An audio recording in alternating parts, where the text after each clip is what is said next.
اللہ رب العزت نے قرآن مجید کو عطا فرما کر ہم پر احسان فرمایا۔ یہ کتاب ہدایت ہے، بھولے بھٹکے انسانوں کو سیدھا راستہ دکھانے والی کتاب، کار مذلت میں پڑے ہوئوں کو اوج ثریا پہ پہنچانے والی کتاب، اللہ سے بچھڑے ہوئوں کو اپنے اللہ سے ملانے والی کتاب ہے۔ اس کتاب کا دیکھنا بھی عبادت ہے، اس کا چھونا بھی عبادت ہے، اس کا پڑھنا بھی عبادت ہے، اس کا پڑھانا بھی عبادت ہے، اس کا سننا بھی عبادت ہے، اس کا سنانا بھی عبادت ہے، اور اس پر عمل کرنا سب سے بڑی عبادت ہے۔ جب انسان قرآن مجید پڑھتا ہے تو اللہ رب العزت اس کو خود سنتے ہیں۔ حدیث مبارکہ میں ہے، تم کسی گانا سننے والی عورت کا گانا اتنے شوق سے نہیں سنتے جتنے رغبت سے اللہ تعالیٰ قرآن پڑھنے والے بندے کے قرآن کو سن رہے ہوتے۔ فرشتوں کو اللہ تعالیٰ نے قرآن مجید سننے کی صلاحیت دی، پڑھنے کی صلاحیت نہیں دی۔ فرشتوں میں سے صرف حضرت جبرائیل علیہ السلام کو اللہ تعالیٰ نے پڑھنے کا استثناء عطا فرمایا، اور انہوں نے نبی علیہ السلام کے ساتھ قرآن مجید کا دورہ فرمایا۔ باقی فرشتے نہیں پڑھ سکتے۔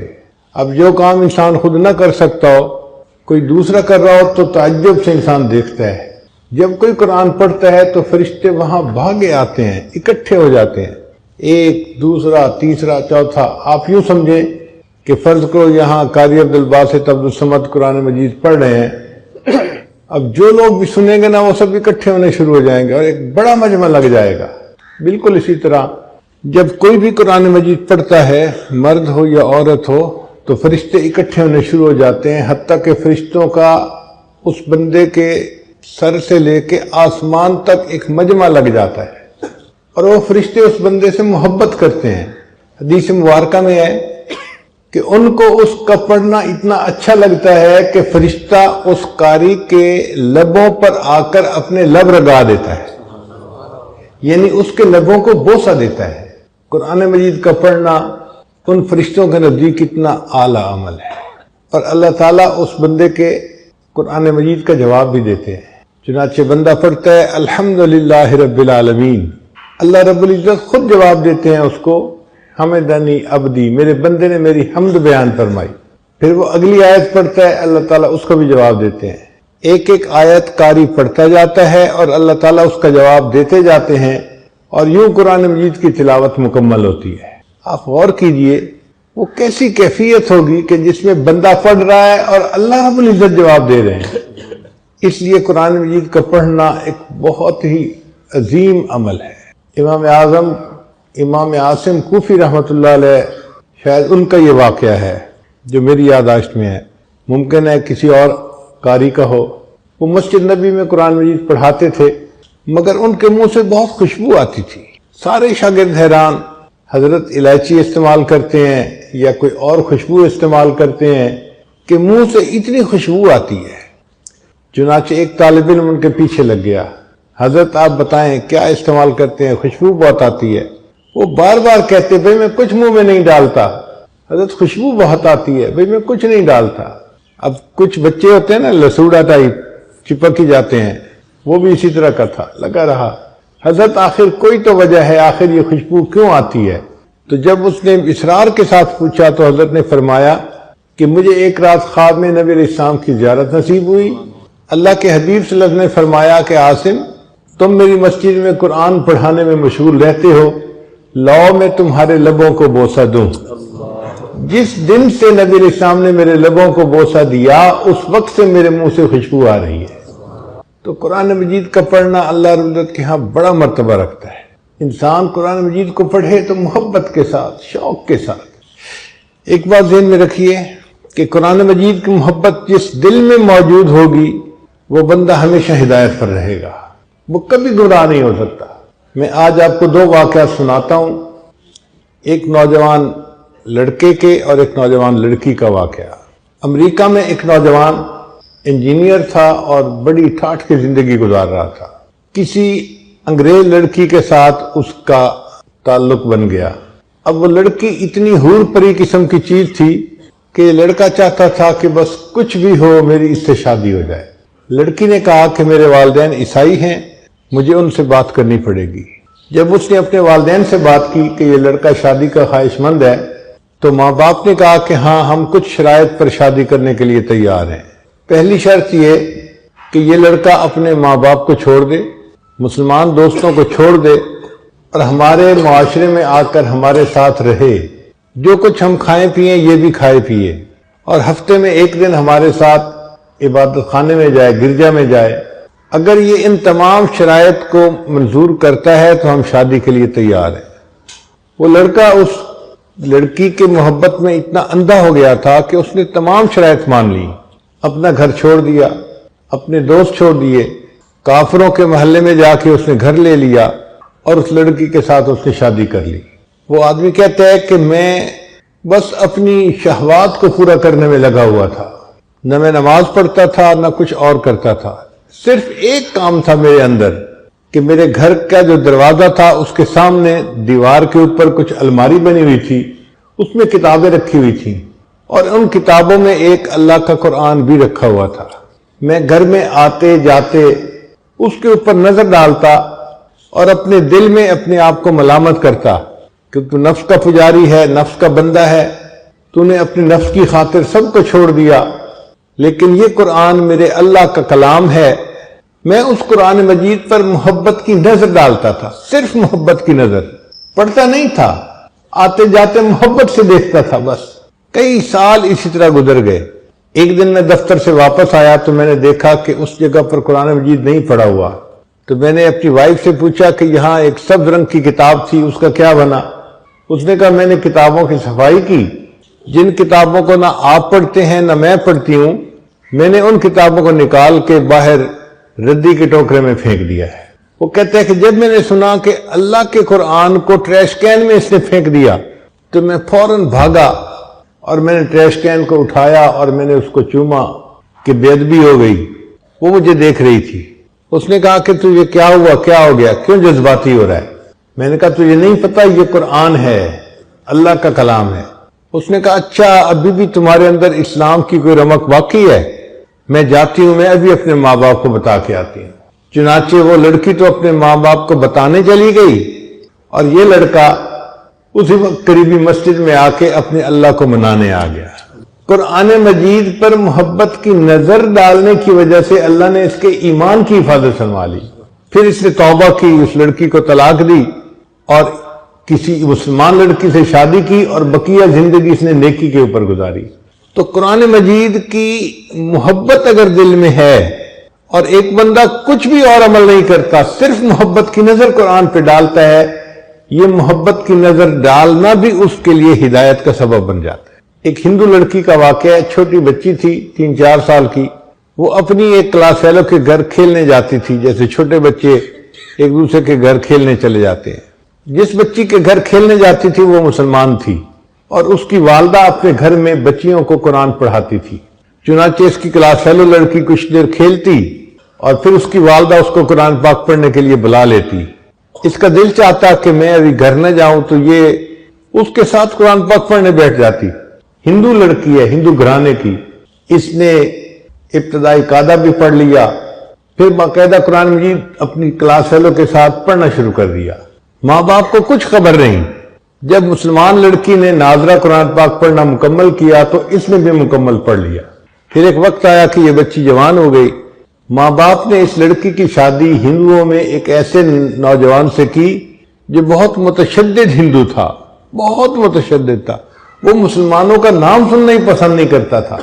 اب جب لڑکی کی شادی ہونے لگی تو وہ اپنی دوست کی والدہ کو آ کر بتانے لگی کہ میں نے آپ سے قرآن مجید تو پڑھنا سیکھ لیا اور میں نے اپنے دل میں کلمہ بھی پڑھ لیا ہے، ماں باپ کو نہیں بتا سکتی، اگر بتاؤں گی تو بس اسی وقت مجھے وہ قتل کر دیں گے، اور اب میری جس سے شادی ہو رہی ہے وہ بھی ہندو ہے اور متشدد ہے، میں کیا کروں؟ اس کی استانی نے اس کو تسلی دلائی کہ تجھے قرآن مجید سے محبت ہے، اللہ تعالیٰ تیرے ایمان کو ضائع ہونے سے بچائیں گے۔ چنانچہ اس استانی نے اس کے لیے شادی کا تحفہ تیار کیا اور اس کے بالکل نیچے قرآن مجید بھی رکھ دیا۔ جب تحفہ دیا تو اس نے اس کی والدہ کو کہا، لڑکی کی والدہ کو، کہ اس کی پیکنگ ہم نے بہت خوبصورت کروائی ہے، ہمارا دل چاہتا ہے کہ یہ بچی اس پیکنگ کو یہاں نہ کھولے، اپنے سسرال میں جا کے کھولے۔ تو ماں باپ نے بات کو مان لیا۔ چنانچہ اس طرح جب وہ لڑکی رخصت ہو کر اپنے سسرال میں پہنچی تو قرآن مجید کا ایک نسخہ بھی اس کے ساتھ اس کے گھر میں پہنچ گیا۔ لڑکی نے وہاں جا کے اس کو اپنے کہیں سامان میں چھپا دیا۔ اب اس کا خاوند جب دفتر چلا جاتا اور وہ گھر پہ اکیلی ہوتی تو وہ قرآن مجید کو نکال کے روزانہ پڑھتی تھی اور خاوند کے آنے سے پہلے پھر چھپا دیتی تھی۔ کئی سال اس نے اسی طرح گزار دیے، حتیٰ کہ وہ حاملہ ہو گئی۔ اب وہ سوچتی میں نے اپنے ایمان کو چھپایا ہوا ہے، خاوند گھر پہ نہیں ہوتا تو میں قرآن مجید پڑھ لیتی ہوں، اگر میرا بچہ پیدا ہوا تو میرے بچے کا ایمان کا کیا بنے گا؟ اور وہ دعائیں مانگتی کہ اللہ کوئی ایسی ترتیب بنا کہ میں اپنے بچے کو کلمہ پڑھاؤں اور وہ بھی مسلمان بن جائے۔ کوئی صورت نظر نہیں آتی تھی۔ اللہ کی شان دیکھیں، ایک دن اس کے خاوند نے ہاسپٹل میں ٹیسٹ کروائے تو کینسر ڈائیگنوز ہو گیا کہ جس بندے کو کینسر ہے۔ خاوند بڑا پریشان گھر آیا، اپنی بیوی کو دیکھ کے رو رہا ہے۔ بیوی نے پوچھا رو کیوں رہے ہو؟ اس نے کہا تو اتنی خوبصورت ہے، اتنی وفادار، اتنی محبت کرنے والی ہے، اور تیرا میرا ساتھ اب چند دن کا ہے، میں بس اب مرنے کے قریب ہوں، ڈاکٹر نے مجھے لا علاج قرار دے دیا ہے، کینسر اتنا پھیل گیا ہے کہ وہ کہتے ہیں کہ بس تو 1 مہینہ بھی زندہ اب نہیں رہے گا۔ اس بیوی نے کہا کہ نہیں آپ پریشان نہ ہو، میرے پاس اس کی ایک دوا ہے، وہ میں کرتی ہوں، مجھے امید ہے آپ صحت یاب ہو جائیں گے۔ تو خاوند نے وعدہ کر لیا کہ اگر میں صحت یاب ہو گیا تو جو تم کہو گے میں وہ کام کر دوں گا، میں پوری کر دوں گا تمہاری خواہش کو۔ اس لڑکی نے سورہ فاتحہ پڑھ کے اس کو دم کرنا شروع کر دیا، کیونکہ اس نے اپنی استانی کو دیکھا تھا، وہ بیمار بچوں کو سورہ فاتحہ پڑھ کے دم کیا کرتی تھی۔ خاوند پوچھتا تم یہ کیا کر رہی ہو؟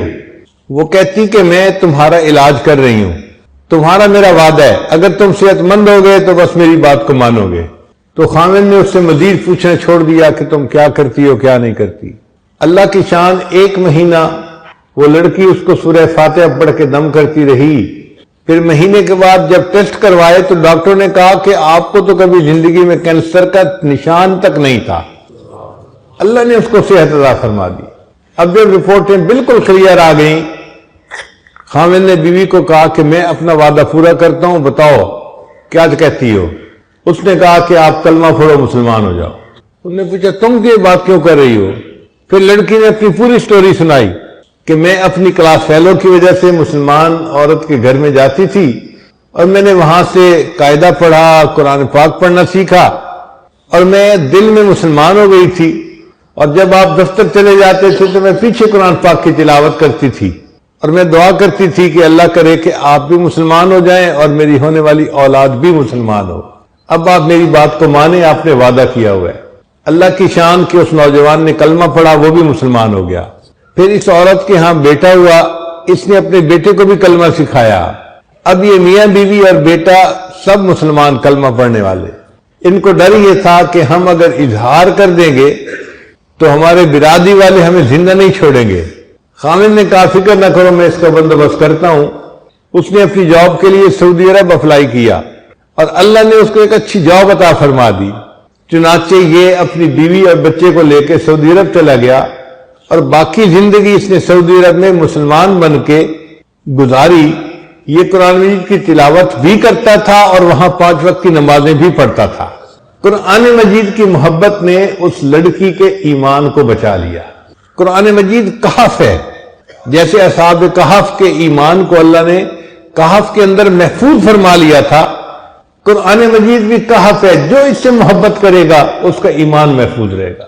چنانچہ قرآن مجید کی باقاعدہ تلاوت کرنا، اس کا درس سننا، ترجمہ پڑھنا، اس کو یاد کرنا، یہ سارا کا سارا ایسا عمل ہے کہ جس سے اللہ تعالیٰ بندے کے ایمان کی حفاظت فرماتے ہیں۔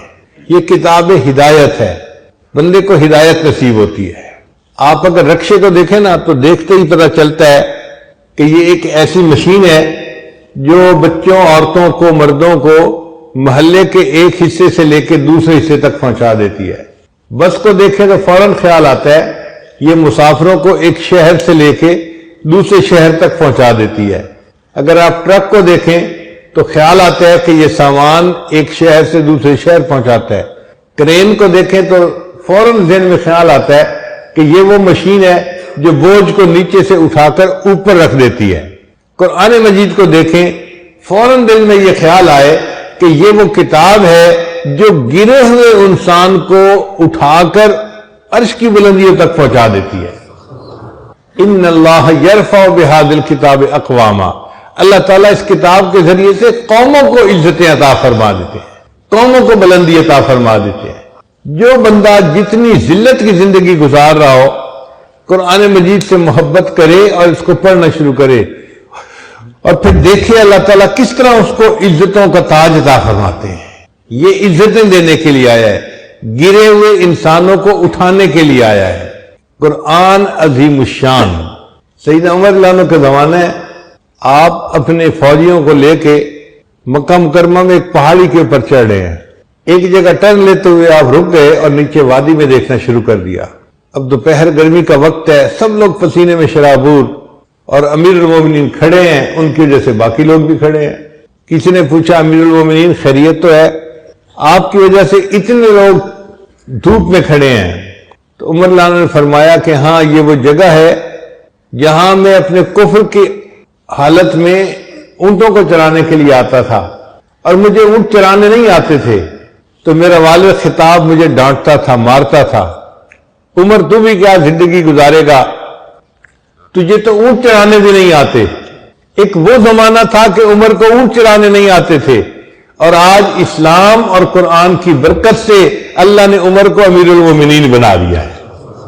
یہ یوں اٹھاتی ہے کتاب کہ جس کو جانور چرانے نہیں آتے اس کو امیر المومنین بنا دیتی ہے. عزتیں عطا کرنے والی کتاب، اور یہ دلوں میں اپنا راستہ خود بنا لیتی ہے. آپ بتائیے دریاؤں کے راستے کبھی کسی نے بنائے؟ دریا اپنے راستے خود بنا لیا کرتے ہیں. یہ قرآن مجید رحمت کا وہ دریا ہے جو سینوں میں اپنے راستے خود بنا لیا کرتا ہے. مجھے اپنی زندگی میں ایک مہینہ دنیا کے مشہور قاری عبد الباسط عبد الصمد کے ساتھ امریکہ میں گزارنے کا موقع ملا. ہمارا ان کے بارے میں تصور یہ تھا کہ بس ایک عام سے آدمی ہے اور آواز اچھی ہے، قرآن پڑھتے ہیں. لیکن ایک مہینہ ساتھ رہنے کے بعد میں نے دیکھا کہ وہ شخص عاشق قرآن تھا. داڑھی کا نہ رکھنا یہ ان کا ایک علمی معاملہ ہے. مصر کے علماء سمجھتے ہیں کہ داڑھی ہوتی ہے صرف مرد اور عورت کے درمیان فرق کرنے کے لیے، تو اگر کوئی مونچھیں رکھ لیتا ہے تو مرد اور عورت میں فرق ہو جاتا ہے، تو داڑھی رکھنا لازم نہیں ہوتی. اسی وجہ سے علامہ اقبال نے بھی داڑھی نہیں رکھی، حالانکہ یہ بندہ اندر سے اولیاء کی صفات رکھنے والا بندہ تھا. میں نے دیکھا قاری صاحب کو ہر وقت قرآن مجید کی تلاوت کرتے تھے. ہمیں پتہ چلا کہ روزانہ ایک قرآن مجید پڑھنے کا ان کا روز کا معمول ہے. ایک قرآن مجید پڑھا، جب دیکھو قرآن پڑھ رہے ہیں. میں نے اپنی زندگی میں ان کو فالتو بات کرتے نہیں دیکھا، ایک لفظ بولتے نہیں دیکھتا. لوگ باتیں کر رہے ہوتے تھے، ادھر کا ٹاپک ادھر کا ٹاپک، ان کو کوئی واسطہ ہی نہیں ہوتا تھا. وہ بس بیٹھے ہوئے اپنی قرآن پڑھ رہے ہوتے تھے. اور اس عشق قرآن کی وجہ سے اللہ نے ان کو دنیا میں عزتیں عطا فرمائی. ایک مرتبہ ایک شخص نے ان سے سوال پوچھا قاری صاحب سے، قاری صاحب آپ نے بھی قرآن کا کوئی معجزہ دیکھا؟ کہا میں نے بہت معجزے دیکھے قرآن پاک کے، ہمیں بھی سنائے کوئی. تو قاری صاحب نے عجیب واقعہ سنایا. کہنے لگے یہ وہ وقت تھا جب انور سادات مصر کا پریزیڈنٹ تھا. وہ رشیا گیا تو رشیا کے لوگوں نے اسے کہا کہ کیا تم قرآن پڑھتے ہو، یہ ہماری ریڈ بک سنبھالو اور کمیونسٹ بن جاؤ، ہم تمہاری مدد کریں گے اور تمہیں ترقی یافتہ ممالک میں ہم شامل کروا دیں گے. تو اس نے آگے سے کچھ جواب دینے کی کوشش تو کی مگر ان کی تسلی نہ کروا سکا. تو دل میں کسک رہ گئی کہ میں نے بات کا جواب ٹھیک نہیں دے سکا. کوئی ایک دو مہینے کے بعد دوبارہ اس نے رشیا جانا تھا. قاری صاحب کہتے ہیں مجھے صدر صاحب کا پیغام ملا کہ آپ نے میرے ساتھ رشیا جانا ہے. میں سوچ میں پڑ گیا، قاری عبد الباسط کی ضرورت پڑے تو سعودی عرب میں، پاکستان میں، مسلمان ممالک میں جہاں اس قرآن کے ماننے والے ملتے ہیں. رشیا تو دہریوں کا ملک ہے، کمیونسٹوں کا ملک ہے، وہاں قرآن مجید سننے والا کون ہوگا. خیر میں تیاری کر کے ساتھ چلا گیا. وہاں جا کے صدر صاحب نے ان سے میٹنگ کی. جب میٹنگ کے بعد آپس میں گفتگو اپنی پرسنل شروع ہوئی تو صدر صاحب نے کہا کہ یہ میرے ساتھی ہیں، یہ کچھ پڑھیں گے. ان کو سمجھ نہ آئی کہ کیا پڑھیں گے. انہوں کا اچھا جو کر رہے ہیں کریں. مصر صاحب قاری صاحب کہتے ہیں کہ مجھے اشارہ ہوا کہ جی آپ ان کو قرآن سنائیں۔ ان دہریوں کے سامنے میں نے قرآن پڑھنا شروع کیا، طٰہٰ ما انزلنا علیک القرآن لتشقی الا تذکرۃ لمن یخشی۔ قاری صاحب کہتے ہیں میں پڑھتا رہا، پورا رکوع جب میں نے پڑھ کے اوپر سر اٹھایا تو میں نے دیکھا کہ 5-6 بندے ایسے تھے ان کمیونسٹوں میں جو آنسوؤں سے رو رہے تھے۔ تو صدر صاحب نے ان سے پوچھا کہ بھئی تم رو کیوں رہے ہو؟ وہ کہنے لگے کہ ہمیں نہیں پتا یہ بندے نے کیا کیا ہے، ہم اس کو نہیں سمجھتے، لیکن اس کے پڑھنے میں تاثیر ایسی تھی کہ ہمارے دلوں پہ اثر ہوا ہے اور ہمارے اوپر رقت طاری ہو گئی ہے۔ قاری صاحب کہتے ہیں میں نے اپنی آنکھوں سے قرآن کا معجزہ دیکھا کہ جو لوگ قرآن کو مانتے نہیں، خدا کو نہیں مانتے، قرآن ان کے سامنے پڑھا جاتا ہے، قرآن ان کے دلوں کو بھی گدگدا دیتا ہے۔ یہ رحمتوں کا وہ دریا ہے جو سینوں تک اپنے راستے خود بنا لیا کرتا ہے۔ تو قرآن مجید کتاب ہدایت ہے، جو اس سے محبت کرے گا اس کا ایمان محفوظ رہے گا۔ اور آج اس دجالی فتنے کے دور میں قرآن مجید کی محبت انتہائی ضروری ہے۔ اس لیے جس گھر میں ایک حافظ ہوگا وہ 10 بندوں کو لے کے جنت میں جائے گا۔ 10 بندوں کا کیا مطلب؟ عام طور پر ایک گھر کے 10 بندے ہوتے ہیں ایوریج، 2 ماں باپ اور 2 بڑے، نانا نانی یا دادا دادی، چلو وہ بھی ساتھ رہتے ہیں تو 4 ہو گئے، اور 5-6 بچے۔ تو اس کا مطلب کہ 9-10 کے اندر ایک ایوریج فیملی ہوتی ہے۔ زیادہ بھی ہو سکتی ہے، اولاد زیادہ ہو گئی، اور کئی کی کم ہوتی ہے تو کم بھی ہوتے ہیں۔ تو ایوریج عام طور پر آپ دیکھیں گے کہ ایک فیملی کے 10 ممبر ہوتے ہیں۔ تو ایک حافظ 10 بندوں کو لے کے جنت میں جائے گا، یعنی جس گھر میں کوئی بچہ یا کوئی بچی حافظ یا حافظہ ہوگی، اس گھر کے سارے لوگ اللہ کے فضل سے جنت میں جائیں گے۔ اب بتائیے کتنا سستا سودا ہے۔ اور ایک عالم 400 بندوں کو لے کے جنت میں جائے گا، اس میں کیا حکمت ہے؟ اگر ایک گھر کے 10 بچے ہیں یا 10 بندے ہیں تو ایک برادری میں تقریباً 40 گھر ہوتے ہیں جو آپس میں رشتہ داریاں کرتے ہیں، خوشی غمی میں شریک ہوتے ہیں۔ جو قریب لوگ ہوتے ہیں نا، قریب گھر، وہ 30-40 ہی ہوتے ہیں، اس سے زیادہ نہیں ہوتے۔ تو ایک عالم اگر ہوا تو وہ 40 گھر کے لوگوں کو لے کے جنت میں جائے گا، یعنی ایک عالم اپنی پوری برادری کو لے کے جنت میں جائے گا۔ اس لیے بچوں کو قرآن مجید کا حافظ بنانا، اس کا شوق دل میں ہونا چاہیے۔ بعض لوگوں کو دیکھا ہے وہ کہتے ہیں جی بچیوں کو حافظ نہ بناؤ۔ کیوں بھائی؟ اور جی بچیاں قرآن مجید بھول جاتی ہیں۔ بھئی بھول تو بچے بھی جاتے ہیں اور نہیں بھی بھولتی، ایسی بھی بچیاں ہیں کہ جو مسلسل یاد رکھتی ہیں۔ تو یہ کیا لاجک ہوئی جی کہ ان کو قرآن مجید یاد نہیں کروانا چاہیے؟ جی شادی کے بعد فرصت نہیں ملتی، بچے ہو جاتے ہیں، فرصت نہیں ملتی، مہینے میں 10 دن تو ویسے ہی قرآن نہیں پڑھنا ہوتا، تو بچیاں بھول جاتی ہیں، ان کو قرآن نہیں یاد کروانا چاہیے۔ کبھی اس آئیڈیا کو بائی نہ کریں۔ دیکھیں عورت کی زندگی کے 3-4 فیز ہوتے ہیں۔ پہلے زندگی کے 20-25 سال وہ پڑھائی کا فیز ہوتا ہے، والدین کے گھر میں رہتی ہے، کالج یونیورسٹی میں پڑھتی ہے، قرآن مجید پڑھتی ہے، عالمہ بنتی ہے، وہ پڑھائی کی عمر ہے، یہ پہلا فیز ہے۔ پھر دوسرا فیز اس کی شادی ہو جاتی ہے۔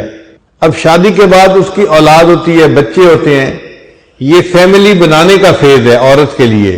تو عورت اپنا گھر بناتی ہے، ایک گھر کا سیٹ اپ تیار ہوتا ہے، یہ بھی تقریباً 15-20 سال کا فیز ہوتا ہے۔ 40 سال کی عمر تک وہ اپنے بچوں سے فارغ ہو چکی ہوتی ہے۔ پھر اس کے بعد ایک تیسرا فیز آتا ہے جس میں اس کے بچے بھی بڑے ہو چکے ہوتے ہیں اور گھر میں اس کے بہویں بھی آ چکی ہوتی ہیں، اور وہ گھر کی ملکہ ہوتی ہے۔ اس وقت خاوند کے دل میں بھی جگہ بن چکی ہوتی ہے، اور اس وقت یہ آنٹی جو ہے بڑی با اختیار عورت ہوتی ہے۔ گھر کو مدرسہ بنانا چاہے تو بنا سکتی ہے، بچوں کو دین پڑھانا چاہے تو پڑھا سکتی ہے، اس کا حکم چلتا ہے۔ یہ جو عمر ہے نا عورت کی 40, 50, 60، یہ ایسی عمر ہے کہ اکثر عورتیں اس میں مصلح سنبھال لیتی ہیں۔ جو نیک ہوتی ہیں وہ مصلح سنبھال لیتی ہیں، اور جو نیک نہیں ہوتی وہ غیبتوں میں اور رسم و رواج میں اور کلر میچنگ میں لگی ہوتی ہیں۔ لیکن اکثر عورتوں کو دیکھا کہ وہ نماز پڑھتی ہیں، درود شریف پڑھتی ہیں اور نیکی کرتی ہیں اس عمر میں۔ وہ بچی جو حافظہ بنی تھی اور اس نے اتنا قرآن پاک نہیں پڑھا تھا اور بھول گئی تھی، ہم نے دیکھا اس عمر میں آ کے وہ عورت اپنے قرآن مجید کو پھر تازہ کر لیتی ہے اور اس کی عمر میں یہ حصہ ایسا ہوتا ہے کہ وہ قرآن مجید کی پکی حافظہ بن جاتی ہے. اس لیے بچیوں کو ضرور حافظہ بنانا چاہیے. وہ دنیا سے جاتی ہیں تو حفظ کے نور کو ساتھ لے کے جاتی ہیں اور اس کی برکت ان کو پوری زندگی محسوس ہوتی ہے. قرآن مجید کے متعلق یہ ذہن میں رکھیے کہ جس بندے نے نیت کر لی کہ میں نے قرآن مجید یاد کرنا ہے، اگر اس نے تھوڑا سا یاد کیا، ایک صفحہ یاد کیا، 2 صفحے یاد کیے اور وہ فوت ہو گیا، حدیث پاک میں آتا ہے اللہ تعالیٰ قبر میں ایک فرشتے کو متعین فرماتے ہیں جو اسے قرآن مجید یاد کرواتا ہے. قیامت کے دن یہ حفاظ کے ساتھ کھڑا کیا جائے گا. تو قرآن مجید کی حفظ کی نیت کر لینا ہی بہت اعلیٰ عمل ہے. ہمارے برادری کے ایک نوجوان تھے، سنارے تھے، زیور بناتے تھے. ان کو قرآن مجید سیکھنے کا شوق ہوا. وہ ایک آیت روزانہ یاد کرتے تھے اور پھر سارا دن اسی آیت کو صبح سے لے کے شام تک پڑھتے رہتے تھے. اللہ کی شان دیکھیے، ایک ایک آیت یاد کرتے کرتے انہوں نے قرآن مجید پورا یاد کیا اور پھر زندگی کے 25-30 سال انہوں نے مصلی سنایا. تو دل میں محبت ہو اور انسان کوشش کرے تو آسان ہوتا ہے. قرآن مجید کے ساتھ جڑنے سے اس بندے کو عزتیں ملتی ہیں، اس کی زندگی میں برکتیں آ جاتی ہیں. نبی صاحب نے فرمایا تبرک بالقرآن فإنہ کلام اللہ. قرآن مجید سے برکت حاصل کرو، یہ اللہ کا کلام ہے. تو قرآن مجید کی محبت کو دل میں بڑھائیے اور قرآن مجید کی تلاوت کو اپنے لیے حرز جاں بنا لیجئے. کوئی دن قرآن مجید کے تلاوت کے بغیر نہیں گزرنا چاہیے. اگر ایسی محبت دل میں آ گئی تو ایمان محفوظ رہے گا. اور یہ بھی ذہن میں رکھیے کہ دنیا میں جس کسی کو عزت ملی قرآن مجید کے عشق کی وجہ سے عزت ملی. جس کو بھی عزت ملی قرآن مجید کے عشق کی وجہ سے. آپ دیکھیے اس امت میں سب سے اعلیٰ مقام کس نے پایا؟ سیدنا صدیق اکبر عنہ نے. اور سیدنا صدیق اکبر عنہ قرآن مجید کے عشق میں صحابہ سے آگے نکل گئے تھے. جب عفق کا واقعہ پیش آیا اور نبی علیہ السلام صدیق اکبر عنہ کے گھر گئے تو صدیق اکبر کیا کر رہے تھے؟ قرآن بیٹھے پڑھ رہے تھے. یہ قرآن کی محبت تھی جس نے ان کو انبیاء کے بعد مخلوق میں سب سے زیادہ افضل مقام عطا فرما دیا. باقی خلفائے راشدین کی زندگیوں میں دیکھیے آپ کو قرآن مجید کا عشق نظر آئے گا ان کی زندگیوں میں. سیدنا عثمان غنی تو خیر بہت بڑے عاشق کے قرآن تھے. فرمایا کرتے تھے لو طہرت قلوبکم ما شبعتم من کلام ربکم. اگر تمہارے دل پاک صاف ہوتے تو یہ قرآن مجید پڑھنے سے کبھی بھی نہ بھرتے. آج قرآن مجید پڑھنے کو دل کیوں نہیں چاہتا؟ گناہوں کے اثرات دل پہ ہوتے ہیں. اگر یہ اثرات نہ ہوتے تو دل چاہتا قرآن مجید پڑھتے رہیں پڑھتے رہیں پڑھتے رہیں. جس طرح ایک پیاسا بندہ دھوپ سے گھر میں آتا ہے تو اس کو کھانے کے لیے آئس کریم دے دی جائے تو وہ ہر چمچ کو کھاتا ہے اور مزے لے لے کے کھاتا ہے.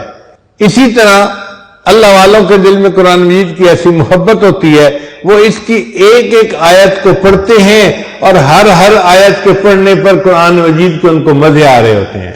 اس لیے امام اعظم ابو حنیفہ رحمۃ اللہ علیہ رمضان مبارک میں 63 مرتبہ قرآن مجید مکمل پڑھا کرتے تھے.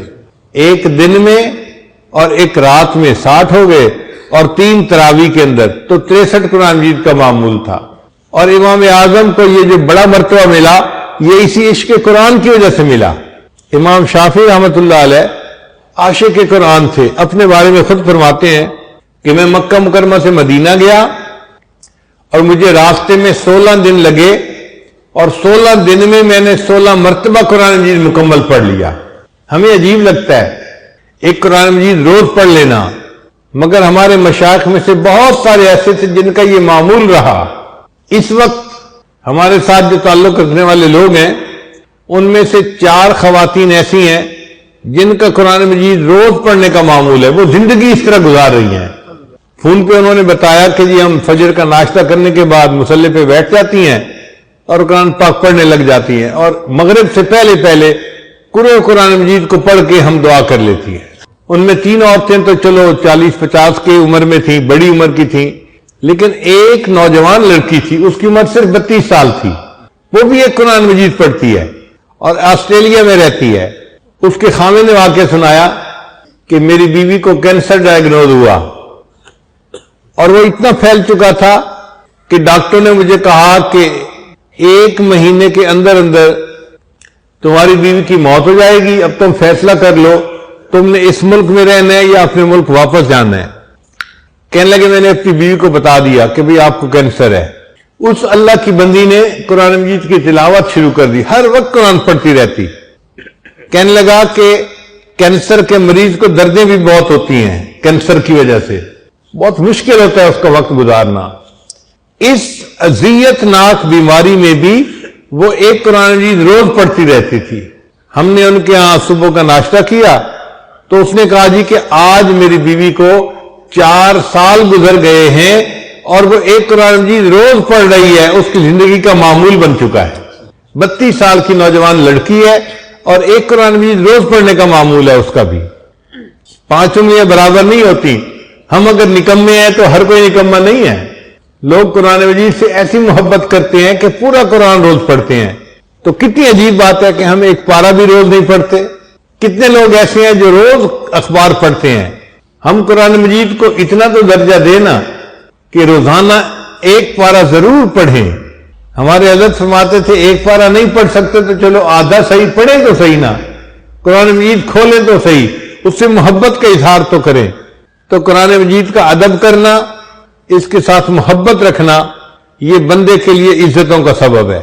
مصر میں جو مشہور بادشاہت گزری، خلافت عثمانیہ جس کو کہتے تھے، تو یہ جو عثمان نوجوان تھا، قرآن مجید کی محبت کی وجہ سے اللہ نے اس کو وقت کی شاہی عطا فرمائی تھی۔ حالانکہ وہ ایک عام نوجوان تھا اور ایک عام نوجوان اس درجے کو نہیں پہنچ سکتا تھا، مگر قرآن مجید کی محبت نے اس بچے کو وقت کا بادشاہ بنایا، اور پھر اس نے اپنی جتنی زندگی گزاری وہ دین اسلام کے مطابق گزاری اور دین اسلام کا نفاذ کیا، اور اس کو خلافت عثمانیہ کا دور کہا جاتا ہے۔ تو عشق قرآن کی وجہ سے عزتیں ملی۔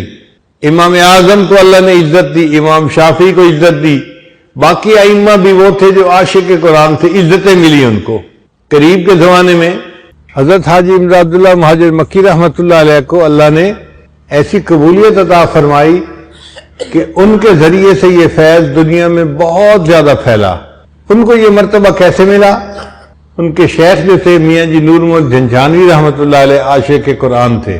تو جس کو بھی دنیا میں اونچا مرتبہ ملا، اونچا مقام ملا، آپ یہ سمجھ لیجئے کہ وہ یا تو خود عاشق قرآن ہوگا یا اس کے پیچھے کسی عاشق قرآن کی دعائیں ہوں گی جس کی وجہ سے یہ رتبہ ملا۔ حضرت مولانا الیاس رحمۃ اللہ علیہ سے اللہ نے دعوت و تبلیغ کا کام لیا، یہ کتنی بڑی سعادت ہے۔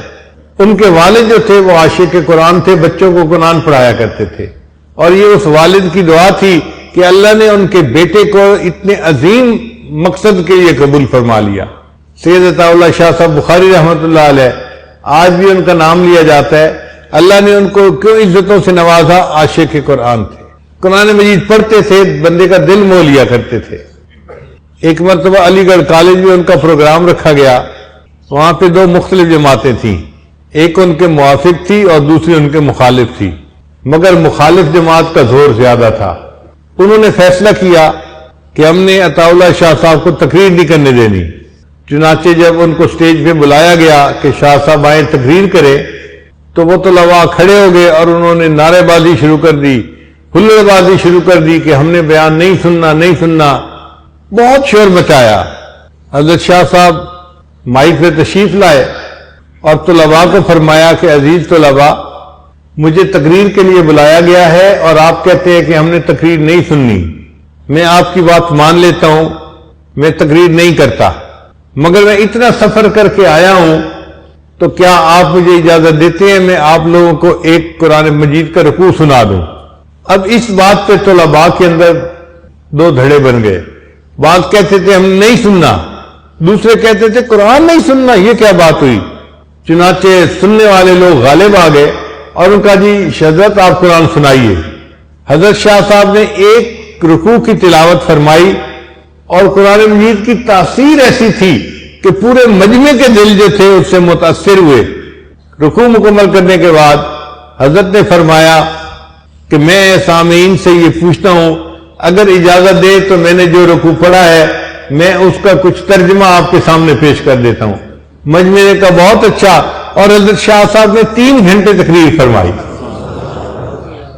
تو دنیا میں جس کو عزتیں ملی ہوں گی نا، جہاں بھی ملی، یا تو وہ خود عاشق قرآن ہوگا، یا اس کے پیچھے کسی نہ کسی عاشق قرآن کی دعا ہوگی، اس کی ماں قرآن مجید کی عاشقہ ہوگی، اس کا والد قرآن مجید کا عاشق ہوگا، اس کی دعاؤں کی برکت سے اللہ نے اس بچے کو پھر یہ عظمت عطا فرمائی۔ آپ اس ادارے کو جو دیکھ رہے ہیں، اتنا بڑا ادارہ ہے اور 27 ملکوں میں قرآن مجید کی تعلیم جاری ہے، اس کی وجہ یہ ہے کہ حضرت قاری صاحب کے اندر اللہ نے قرآن مجید کی محبت رکھی ہے۔ اس قرآن مجید کی محبت کا یہ نتیجہ ہے کہ اللہ نے ان کو عزتیں عطا فرما دی ہیں۔ ان اللہ یرفع بہذا الکتاب اقواما، اللہ اس کتاب کے ذریعے سے قوموں کو بلندی عطا فرماتے ہیں۔ آپ قرآن مجید سے محبت کر کے تو دیکھیے، آپ کو خود بات سمجھ میں آ جائے گی۔ ہمارے حضرت رحمۃ اللہ علیہ فرماتے تھے، تیرے ہاتھ میں ہو قرآن اور تو دنیا میں رہے پریشان، تیرے ہاتھ میں ہو قرآن اور تو دنیا میں رہے غلام، غلامی نفس کی ہو، شیطان کی ہو یا کسی انسان کی ہو، نہ نہ نہ، ہمیں کہتا ہے یہ قرآن، اور میرے ماننے والے مسلمان، اقرا وربک الاکرم، تو پڑھ قرآن، تیرا رب کرے گا تیرا اکرام، تیرا رب تجھے عزت و وقار دے گا، تیرے ظاہر و باطن کو نکھار دے گا۔ تو قرآن مجید عزتیں دینے والا ایک مقناطیس ہے جو اللہ نے ہمارے پاس بھیج دیا ہے۔